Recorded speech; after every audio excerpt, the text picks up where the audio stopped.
Good morning, guys.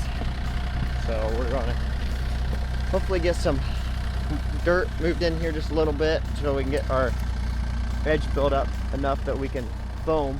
Today is below 30 degrees, it's 20 some. So we going to set up a structure over this whole thing to heat it up and put foam stuff in. So we're gonna put some dirt up here enough that we can go ahead and put our structure up and start foaming today, so that we'll be ready for the final edge work and stone in the middle and get stuff running.